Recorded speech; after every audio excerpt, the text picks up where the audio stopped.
परीक्षा सुधारणा विधेयकावर आजही लोकसभेमध्ये चर्चा आहे आणि लोकसभेत राहुल गांधी यावर बोलण्याची शक्यता आहे। लोकसभेत सरकारही चर्चेला उत्तर देणार आहे। दुपारी 2 वाजता जितेंद्र सिंग उत्तर देणार आहेत। नवं विधेयक पेपरफुटी रोखण्यासाठी सक्षम नाही। लोकसभेत प्रियंका गांधींनी हा हल्लाबोल केलाय। पेपरफुटी मागे भाजपचाच हात आहे।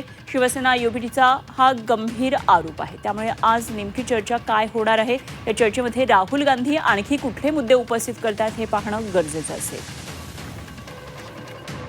आणि या संपूर्ण घडामोडींवर लक्ष ठेवून आहेत आमचे प्रतिनिधी स्वप्नील जाधव। आपण जाऊया स्वप्नीलकडे। स्वप्नील, आज लोकसभा राज्यसभेच्या कामकाजाकडे लक्ष असेल, मात्र जी चर्चा सध्या लोकसभेमध्ये घमासान चर्चा होतीये, आज राहुल गांधी या चर्चेमध्ये उतरणार आहेत। त्यामुळे काय काय मुद्दे राहुल गांधींकडे असतील? विद्यार्थी आंदोलनामध्ये जी पॅलेट गन वापरली होती त्याचा एक महत्त्वाचा मुद्दा त्यांनी उपस्थित केला होता। काय आज या सगळ्या मुद्द्यांवरती सगळ्या चर्चा फिरेल?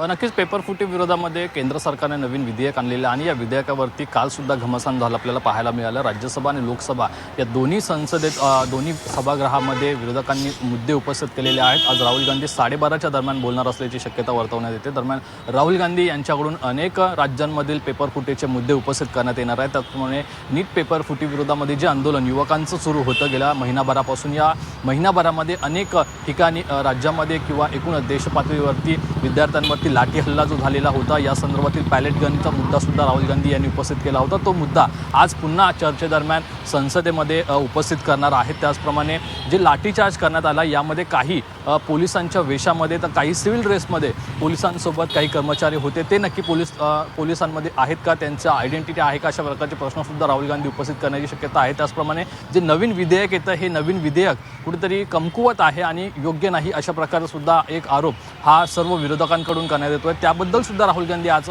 प्रश्न उपस्थित करण्यात येणार आहेत। त्यामुळे नवीन जे शिक्षण मंत्री आहेत जोशी यांच्यावरती सुद्धा आरोप राहुल गांधी यांनी केलेला आहे। त्यामुळे आज तो सुद्धा मुद्दा ते संसदेत उपस्थित करण्याची शक्यता आहे। त्यामुळे आज पूर्ण दिवसभरामध्ये राहुल गांधी 12:30 वाजता संसदेमध्ये लोकसभेमध्ये बोलण्यास उभे राहतील। यामुळे यानंतर मोठा गदारोळ होण्याची शक्यता आहे। मात्र एकूणच यावरती नक्की काय मुद्दे उपस्थित केले जातात आणि जे नवीन विधेयक आहे या विधेयकामध्ये काय सुधारणा करणं आवश्यक आहे, या संदर्भातील मुद्दे हे एकूणच लोकसभेमध्ये विरोधकांकडून मांडण्यात येतील।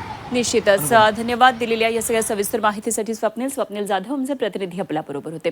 तर नीट पेपरफुटी प्रकरणामध्ये आज दिल्लीमध्ये फास्ट ट्रॅक कोर्टमध्ये सुनावणी आहे आणि सीबीआयनं दाखल केलेल्या दोषारोप पत्रामध्ये 13 आरोपींची नावं आलेली आहेत। सीबीआयच्या आर्थिक गुन्हे शाखेकडून हे दोषारोप पत्र न्यायालयासमोर ठेवले जाणार आहे। 13 जणांवर पेपर फोडणं, गुन्हेगारी, कट, भ्रष्टाचार, फसवणूक असे आरोप लावलेत। तर यश यादव, मांगीलाल बिवाल, दिनेश बिवाल, विकास बिवाल यांच्या नावांचा यामध्ये समावेश आहे।